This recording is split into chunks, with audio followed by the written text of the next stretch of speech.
Hello friends, next episode में हम लोग देखेंगे योंगजी के असिस्टेंट को जो कि न्यूज़ पढ़ रहा होता है फ़ोन पे। तभी वहाँ पर योंगजी आ जाता है। असिस्टेंट कहता है कि आपने कहा था कि आप संभाल लेंगे, फिर ये क्या है। असल में लीबा ने अपने और योंगजी के बारे में स्टेटमेंट दी होती है न्यूज़ में और उसे स्पॉन्सर भी किया होता है।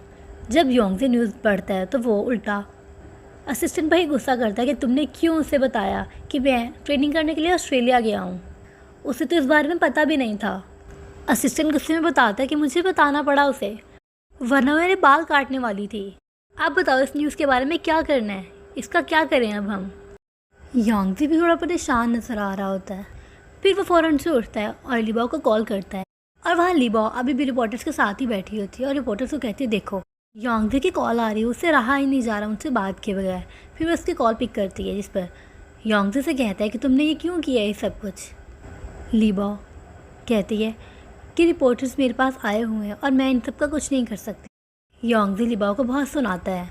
फिर लीबाओ बहाने से वहाँ से उठती है और साइड पर जाके योंगजी को कहती है ये सब मैंने तुम्हारे लिए तो किया है। योंगजी कहता है क्या मतलब, जिस पर लीबाओ कहती है कि मैं चाहती हूँ कि मीडिया इन रूमर्स पर अपना ध्यान दे, इन पर फोकस करे और तुम्हारी डिसेबिलिटी को भूल जाए। और अब हम टॉप ट्रेंडिंग सर्चेज में हैं। योंगजी पर उसकी बात सुनता और कहता है मुझे फ़र्क नहीं पड़ता, प्लीज़ मुझे अपनी ज़िंदगी से इरेज कर दो आज से ही।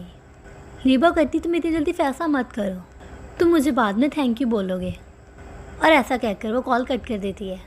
फिर लीबा वापस रिपोर्टर्स के पास आती है और अपने इंटरव्यू को कंटिन्यू कर देती है जिसमें वो अपने और योंगजी के रिलेशनशिप को डिस्कस कर रही थी। फिर सीन चेंज होता और हम देखते हैं योंगजी अपने रूम में बैठा होता है और उसने कॉल की होती है सोंग चाचा को। सोंग चाचा अपने लैपटॉप पर कुछ सर्च कर रही होती है और योंगजी से कहता है कि तुम न्यूज़ पर ज़्यादा ध्यान मत देना, वो कुछ भी नहीं है। सोंग चाचा कहती नहीं नहीं मैं बिल्कुल भी ध्यान नहीं दे रही, मैंने तो देखी भी नहीं है न्यूज़, मैंने सिर्फ लोगों से सुना है कि उसने तुम्हें स्पॉन्सर किया है। वो ऐसा क्यों कर रही है? वैसे एक बात तो बताओ कि तुम्हें लीबा पसंद क्यों थी? इसलिए कि वो बहुत प्यारी है। योंगजी कुछ नहीं कहता और कहता है सोंग चाचा आई मिस यू। सोंग चाचा कुछ नहीं कहते। योंगजी कहते हैं हाँ मुझे पता है तुम्हारी हार्ट बीट तेज़ होगी, जिस पर सोंग चाचा कहती है पागल मत बनो। फिर योंगजी हंसने लग जाता है और कहता है कल तुमने लांतियान के लिए ज़रूर जाना है, उसे चेयर अप करने के लिए, ओके। जिस पर सोंग चाचा कहती है ओके। जैसे कॉल कट होती है सोंग चाचा की मॉम अंदर आती है और कहती है सोंग चाचा किसी कॉल थी, क्या वो लांतियान था? जिस पर सोंग चाचा गर्दन हिला देती है। उसकी मॉम कहती हाँ उसने मुझे भी कॉल की थी, उसने मुझे डिनर का कहा और कहा है कि उससे कोई बात करनी है। मैं सोच रही हूँ कहीं उसने तुम्हारी और अपनी शादी की बात तो नहीं करनी। सोंग चाचा हैरान होकर वहाँ से चले जाती है जिस पर उसकी मॉम को लगता है कि शायद सोंग चाचा शर्मा गई है। फिर सीन चेंज होता है, हम योंगजी को देखते हैं जो सो रहा होता है। जब वो सो के उठता है तो वो अपने साइड टेबल पर एक लेटर देखता है जिस पर लिखा होता है माय गूगल मैन, तुम दुनिया में सबसे अलग हो सोंग चाचा। जिसे पढ़कर योंगजी बहुत खुश हो जाता है। उसके बाद हम डायरेक्ट कॉन्टेस्ट का सीन देखते हैं। योंगजी और सोंग चाचा एक साथ बैठे होते हैं, दूसरी तरफ कोच भी बैठा होता है। हम देखते हैं लाशिन सामने से आ रही होती है जो आकर कोच के साथ बैठ जाती है। कोच तो देखकर घबरा सा जाता है और दूर होकर बैठ जाता है। लाशिन उठकर उसके साथ हो जाती है। कोच कहता है तुम बीमार हो, जिस पर लाशिन कहती है तुम मेरी मेडिसिन हो और उसे कहती है कि तुम मुझसे छुप क्यों रहे हो। जिस पर कोच कहता है मैं डर रहा हूँ इसलिए कि मुझे डर है कि मैं किसी मुसीबत में ना पड़ जाऊँ। फिर कोच कहते हैं कि तुमने ऑलमोस्ट मेरा थ्रोट काट दिया था। लाशिन कहती है that time I was drunk और मैं मजाक कर रही थी। कोच कहते हैं कि तुम्हें ड्रिंक्स नहीं करनी चाहिए, तुम तो लोगों को मार ही दोगी। लाशिन चिढ़ जाती है और फिर उसे सोंग चाचा नजर आती है। वो सोंग चाचा करती हुई सोंग चाचा के पास पहुंच जाती है और उसे कहती है मैं तुम्हें एक सीक्रेट बताती हूँ, अगर लांतियान आज जीत गया तो वो फिर तुम्हें एक सरप्राइज़ देगा। सोंग चाचा को कुछ भी समझ नहीं आती, वो पूछती क्या? लाशिन कहती है मेरा काम तो तुम्हें बस इतना ही बताना, अब आगे तुम देखना कि तुम्हें क्या सरप्राइज़ मिलता है और मैं तुम्हें बता दूँ कि तुम उस सरप्राइज़ से बहुत ज़्यादा खुश और हैरान होने वाली हो। सोंग चाचा सोच में पड़ जाती है कि क्या हो सकता है, ये क्या बोल रही है। तभी लाशिन वहाँ से उठकर चले जाती है। वो वापस कोच के पास जाकर बैठ जाती है। और हाँ सॉरी फ्रेंड्स, योंगजी तो कॉन्टेस्ट में आया ही नहीं है। सोंग चाचा तो किसी लड़की के साथ बैठी है और मुझे लगा वो योंगजी है क्योंकि साइड से वो योंगजी ही लग रहा था। फिर हम देखते हैं सारी टीम मैदान में आ जाती है। लाशिन लांतियान को देखकर बहुत ज़्यादा शोर मचाती है, बहुत ज़्यादा खुश होती है और कोच को मुक्के मारने लगती है। कोच कहता है कि तुम पागल हो गई हो क्या, अभी तो मैच शुरू भी नहीं हुआ और तुम ऐसे शोर कर रही हो। तो वो चुप हो जाती है। दोस्तों इन दोनों के सीन्स मुझे तो बहुत मज़े के लगते हैं। आप लोगों को कैसे लगते हैं कमेंट सेक्शन में ज़रूर बताइएगा। लांतियान सोंग चाचा की तरफ देखता है।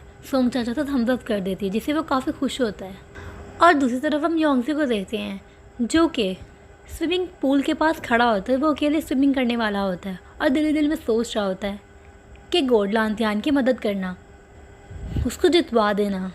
वहाँ दूसरी तरफ भी कंपटीशन ऑलमोस्ट स्टार्ट होता है। उस तरफ लांतियान पूरी टीम के साथ खड़ा होता है स्विमिंग करने के लिए और इस तरफ अकेला योंगजे। कंपटीशन स्टार्ट हो चुका होता है। लांतियान काफ़ी हिम्मत से स्विमिंग कर रहा होता है और साथ ही साथ वो योंगजे के दिए हुए एडवाइसेस को भी अपने दिमाग में रिपीट कर रहा होता है जो कुछ योंगजे ने उसे स्विमिंग के बारे में कहा था। लांतियान काफ़ी अच्छी स्विमिंग कर रहा होता है और दूसरी तरफ योंगजे जब स्विमिंग कर रहा होता है तो उसे फिर से वही काला साया दिखता है और उसके हार्ट में पेन होने लगती है। सोंग चाचा उसे मैसेज करती है कि योंगजे, मैं यहाँ पर लांतियान को चीयर अप करने के लिए आई हूँ, तुम कहाँ हो। वहाँ योंगजे की हालत बहुत ख़राब हो चुकी होती है, इतनी ख़राब कि उससे पानी से बाहर भी निकलने नहीं हो रहा होता। और दोस्तों वहाँ कंपटीशन में लांतियान जीत जाता है और सब बहुत खुश हो रहे होते हैं। पर सोंग चाचा बहुत परेशान होती है क्योंकि योंगजे से रिप्लाई नहीं कर रहा होता। दूसरी तरफ रिजॉर्ट में योंगजे का असिस्टेंट और उसके मॉम डैड योंगजे को देखने के लिए स्विमिंग क्लब आते हैं और देखते हैं कि योंगजे स्विमिंग पूल में बेहोश गिरा हुआ है। योंगजे का असिस्टेंट देखकर बहुत ज़्यादा घबरा जाता है और फ़ौरन पूल में जाकर योंगजे को बाहर निकालते हैं और फिर फ़ौरन एम्बुलेंस में बिठाकर उसे हॉस्पिटल ले जाते हैं। दूसरी तरफ सोंग चाचा खड़ी होती है और पीछे से लांतियान रेड रोजेज लिए आता है। वो बहुत सजा धजा होता है और आकर कहता है कि ये तुम्हारे लिए। सोंग चाचा कहती है थैंक यू, तुम्हारी परफॉर्मेंस बहुत अच्छी थी। जिस पर लांतियान कहता है थैंक्स टू यू, से ये सब तुम्हारी वजह से ही हुआ है। फिर वो उसे कहता है चलो मुझे तुमसे बात करनी है, मुझे तुम्हें कुछ कहना है। सोंग चाचा देखती है उसने बहुत ज़्यादा डेकोरेशन की होती है, कैंडल्स, फ्लावर्स, लाइट्स, जिसे देखकर सोंग चाचा को थोड़ा अजीब लग रहा होता है। वो सोंग चाचा को ले जाकर कहता है सोंग चाचा बैठो यहाँ पर, मुझे आज तुम्हें कुछ प्रेजेंट देना है। सोंग चाचा को पता चल गया होता है कि वो उसे प्रपोज करने वाला है। सोंग चाचा घबरा कर उसे उसके रेड फ्लावर्स वापस दे देती है।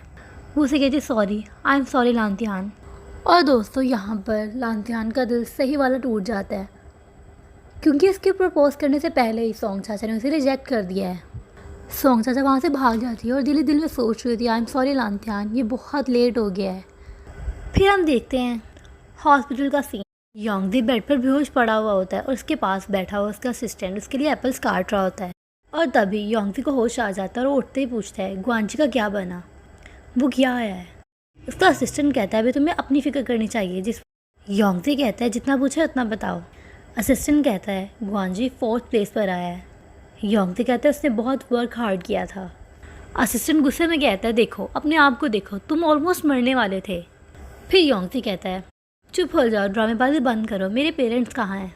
वो कहता है कि वो लोग डॉक्टर से मिल रहे हैं, उन्हें कुछ साइकोलॉजिकल प्रॉब्लम्स का पता लगा जिससे तुम डील कर रहे थे और फांग जिंगजिंग भी आने वाली हैं।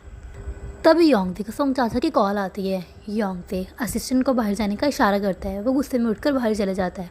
और फिर योंगजे सोंग चाचा से इजीली बात करता है जैसे कुछ हुआ ही नहीं। उसे कहता है तुम्हें कैसे पता लगा कि मुझे तुम चाहिए, कहीं टेलीपैथी के थ्रू तो नहीं। जिस पर सोंग चाचा कहती है तुमने अपने फ़ोन देखा है मैंने तुम्हें कितनी कॉल्स किए हैं। तभी योंगजे अपना फ़ोन देखता है और हैरान रह जाता है क्योंकि फ़ोन पर सोंग चाचा के 12 मिस कॉल्स होती हैं। योंगजे कहता है तुम्हें क्या होता, तुम मुझे इतनी कॉल्स क्यों कर रही थी। जिस पर सोंग चाचा कहती है कि तुम मेरी कॉल्स पिक क्यों नहीं कर रहे थे, मैं घबरा गई थी कि तुम्हारे साथ कुछ हो तो नहीं गया। फिर सोंग चाचा कहती है तुम कहाँ, मैं तुम्हें ढूंढ रही हूँ। सोंग चाचा योंगजे के रूम में होती है। योंगजे कहता है तुम देख नहीं पा रही मैं कहाँ हूँ। जिस पर सोंग चाचा इधर उधर देखती है और कहती है कहाँ हो तुम। जिस पर वो कहते हैं मैं तुम्हारे दिल में हूँ। सोंग चाचा मुस्कुराती है। फिर योंगजे उसे कहते हैं कि मैं तुम्हारे पास आ रहा हूँ, मेरा वेट करो। जिससे सोंग चाचा कहती है ओके। उसे बताता नहीं कि वो हॉस्पिटल में है। तभी सोंग चाचा उसके रूम में साइड टेबल पर वही ब्रेसलेट पड़ा हुआ देखती है, वही फ्रेंडशिप ब्रेसलेट जो सोंग चाचा ने उसे दिया होता है। और उसके साथ नोट पड़ा होता है जिस पर लिखा होता है सोंग चाचा ये मेरा लकी ब्रेसलेट बन गया है क्योंकि इसे मैं ऑस्ट्रेलिया में भूल गया था, जिसकी वजह से मुझे वहाँ पर स्टे करना पड़ा और तभी हम दोनों एक हुए। अगर ये उस दिन ना खो गया होता तो मे भी आज हम दोनों साथ ना होते, इसलिए ये मेरा लकी ब्रेसलेट है। सोंग चाचा ये सब पढ़कर बहुत खुश होती है और मुस्कुराने लगती है। और ये ब्रेसलेट जब मेरे साथ होता है तो मुझे लगता है जैसे तुम मेरे साथ हो। योंगजे कहते हैं तुम मेरे कमरे में कब घुसी और वो कब नोट रखा। जिस पर सोंग चाचा कहती है क्या मतलब घुसी, मैं तुम्हारे कमरे में नहीं आ सकती। जिस पर वो कहते हैं नहीं नहीं आ सकती हो। सोंग चाचा कहती है वो नोट लिखने का मतलब ये था कि मेरे दिल में स्विमर मैन सिर्फ तुम ही हो। जिस पर योंगजी कहता है हाँ कल मेरे ख्वाब में गूगल्स मैन आया था। सोंग चाचा कहती रियली, वो क्या कह रहा था? जिस पर वो कहता है वो कह रहा था कि मैं सोंग चाचा से प्यार करूँ। सोंग चाचा शर्माने लगती है। तभी सोंग चाचा उसे वो ब्रेसलेट देती है जो उसने रूम में रख दिया था। योंगजी कहता है ये क्या? जिस पर वो कहती है ये तुम्हारा मेडल, मुझे अपना हाथ दो। फिर वो उसे उसके हाथ में पहना देती है। और दोस्तों यहीं पर ये एपिसोड एंड हो जाता है। नेक्स्ट एपिसोड देखने के लिए हमारे चैनल को सब्सक्राइब करें। और आज का एपिसोड कैसा लगा आपको ये भी कमेंट सेक्शन में बताना मत भूलिएगा। Thank you for watching.